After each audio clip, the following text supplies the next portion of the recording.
Imagine waking up one day to discover that your country is no longer the same. Women are forced to wear veils, Western music is banned, and a religious leader has become the supreme head of state. This isn't science fiction. This is Iran in 1979. In this video, we'll take you on a journey through one of the most radical transformations in modern history. You'll discover how Khomeini, an elderly Ayatollah in exile, managed to overthrow a millennial monarchy and establish a unique system of government in the world. Get ready to question everything you thought you knew about the Iranian Revolution. Who was Khomeini? A man who changed Iran forever. Before the revolution, he was a leader against the Shah. He criticized reforms that, according to him, threatened Islam. When he returned to Iran in 1979, millions of people welcomed him. He immediately became the leader of the revolution. He wanted to create an Islamic republic.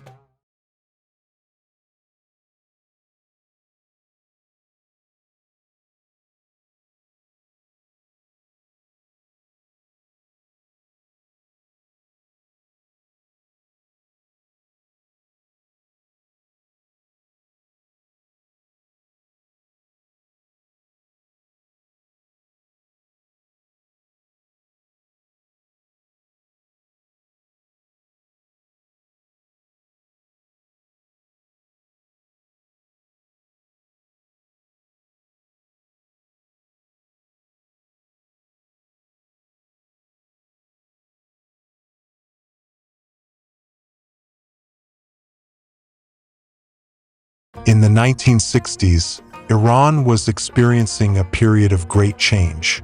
Shah Mohammad Reza Pahlavi was in power and wanted to modernize the country. But not everyone agreed with his ideas. Among them was a man who would become very important, Ruhollah Khomeini. Khomeini was a religious teacher. In the early 1940s, he became an Ayatollah, an important religious leader. He didn't like how the Shah governed the country. He thought the king should follow Islamic rules more closely. In 1963, Khomeini did something very brave. He publicly criticized the Shah's reforms. The government didn't like this and arrested him. Then they sent him into exile, far from Iran. But instead of stopping Khomeini, this made him more famous. Many people began to see him as a hero. Khomeini spent 14 years in exile in Iraq. During this time, he thought deeply about how an Islamic country should be governed. He developed an idea called Vilayat-e-Faqih. This idea said that religious leaders should guide the country. While he was away, Khomeini never stopped speaking against the Shah. He recorded his speeches on tapes. These tapes were then secretly brought to Iran. People listened to them and passed the message to others. In this way, Khomeini's ideas spread throughout the country. The people who listened to Khomeini most were students and bazaar merchants. These groups were very important for the revolution that would come later. They believed that Khomeini could change things in Iran. The Shah, meanwhile, tried to stop those who disagreed with him. He used force against protesters. But this didn't work as he hoped. Instead, it made people even angrier. A very sad event happened in June 1963. There were protests and many people died. This fact made Khomeini even more popular. Khomeini also wrote an important book called Islamic Government. In this book, he explained how he thought a country should be governed. He said that laws should follow Islam, and that those who govern should know these laws well. In his speeches, Khomeini often spoke badly of the Shah's government. He said it was corrupt and followed Western ideas too much. He presented the struggle against the Shah as a religious duty. This way of speaking convinced many people from different social groups.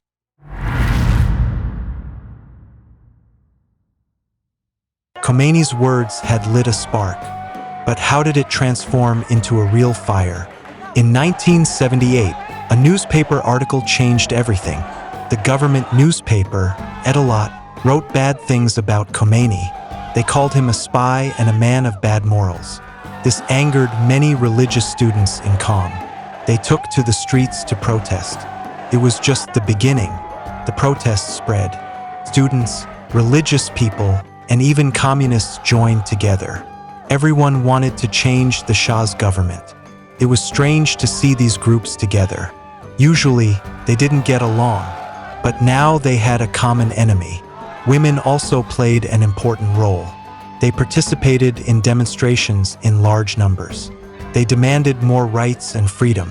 Their presence made the protests stronger. The Shah tried to stop the protests. He used force, but this made things worse. On September 8, 1978, police shot at demonstrators in Tehran. Many people died. This day is called Black Friday. People became even angrier. Khomeini was still in exile, but now he was in Paris. This was a smart move. From there, he could speak more easily with foreign journalists. Western media often showed him. They made him seem like a wise and spiritual leader. Khomeini used the media well. He promised democracy and freedom for all. He said he was on the people's side. Many believed him. They didn't know he wanted a government based on his idea of Islam. The protests continued for months. Shops closed in protest. Workers stopped working. The country came to a halt. The Shah tried to calm people. He closed casinos and returned to the Islamic calendar. But it was too late.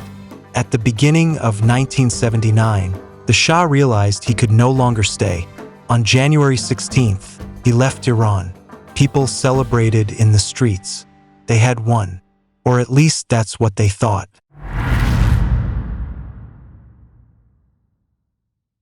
People were celebrating in the streets, but the real revolution was about to begin. What happened in the days that changed Iran forever? Tehran was in turmoil. Millions of people were preparing to welcome the man who had led the revolt from the study of a small house in Paris. The wait was over. Khomeini was coming back. February 1st, 1979, an Air France flight landed at Tehran airport. When Khomeini stepped off the plane, a huge crowd welcomed him as a hero. The streets were full of people shouting his name. It was a historic moment. Khomeini didn't waste time. His first speech was at Beheshti Zahra Cemetery. There, he spoke forcefully against the Shah's government. He called Shapur Bakhshar's government the last weak breath of the Shah's regime. He promised a new government for the people. His words were clear and decisive. He said he would create a government based on Islamic laws, a government that would listen to the people. The crowd applauded him enthusiastically. Khomeini acted quickly. On February 5th, just a few days after his return, he formed a new government. He chose Mahdi Bazargan as prime minister. Bazargan was known for his work in Islamic groups. It was a shrewd move that showed Khomeini's power. The old regime was collapsing. On February 12th, just 11 days after Khomeini's return, the monarchy ended. It was the end of 500 years of history. Iran would never be the same. But Khomeini didn't stop there. He created new groups to protect the revolution. The Revolutionary Guards were born during this period. Their job was to defend the changes that were taking place. The final step was a vote. On March 30th and 31st, Iranians went to the polls. They had to decide if they wanted an Islamic republic. The result was clear. More than 98% voted yes. This vote wasn't just about the form of government. It was a vote on the revolution itself. Many thought that after the vote, Khomeini would step aside. They believed he would leave the government to others. They were wrong. In just a few weeks, Khomeini had gone from exile to supreme leader. His ideas had become the law of the country. Iran had changed forever. Iran had changed, but what was life like under the new rules? For many, the answer was shocking. Khomeini's new government didn't waste time. Right after the revolution, it began to change the country. Islamic law, or Sharia, became the basis of everything. This changed the lives of all Iranians. Women were the first to feel the changes. The veil became mandatory. They could no longer dress as they wanted. Their role in society also changed. Many lost their jobs or could no longer do certain things in public. But it wasn't just women who suffered. Those who disagreed with the new government were at great risk. Many people were arrested. Some disappeared. Others were killed.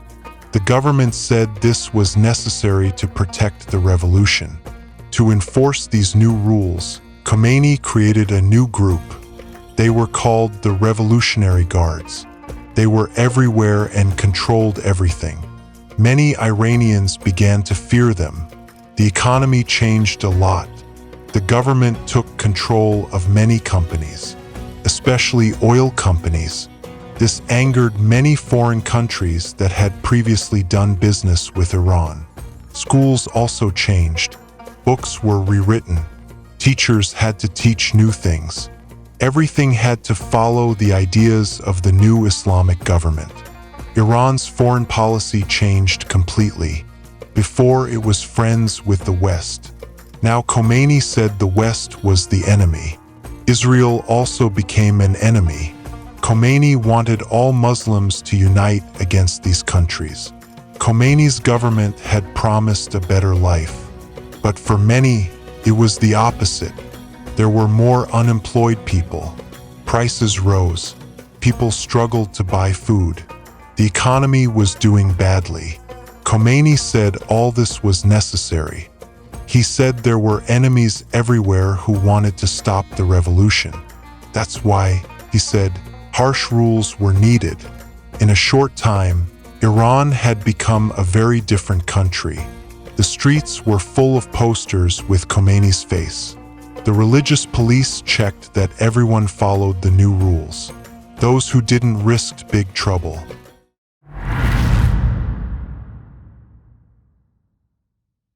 While Iran's streets were full of Khomeini's portraits, many wondered, was this really the change they wanted?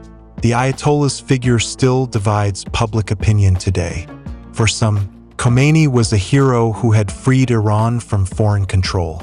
For others, he was a new tyrant who had imposed strict rules. This division is still seen today in Iran. Despite criticism, Khomeini's regime lasted a long time.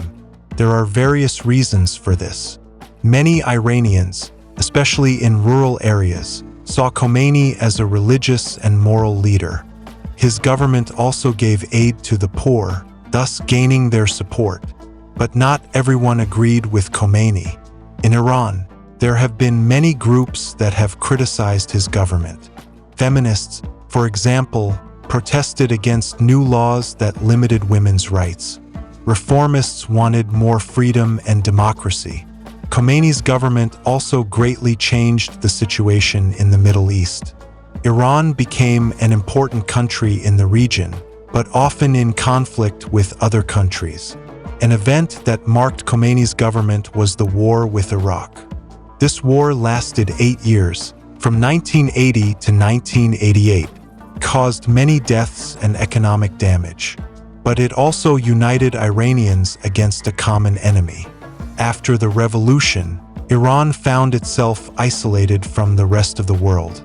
Many countries stopped doing business with Iran. The United States imposed economic sanctions.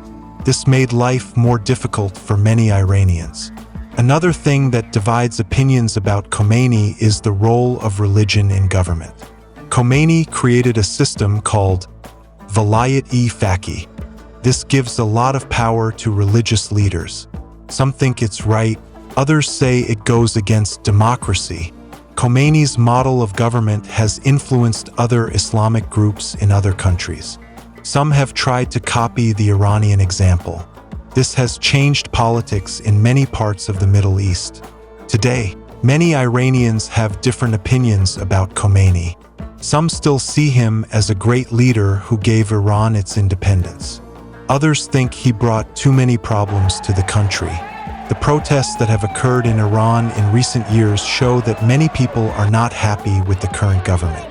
These protests, especially those for women's rights, show that many Iranians want to change the rules imposed by Khomeini. But even though there are criticisms, Khomeini's influence is still strong in Iran. His ideas still guide many government decisions, both in domestic and foreign policy.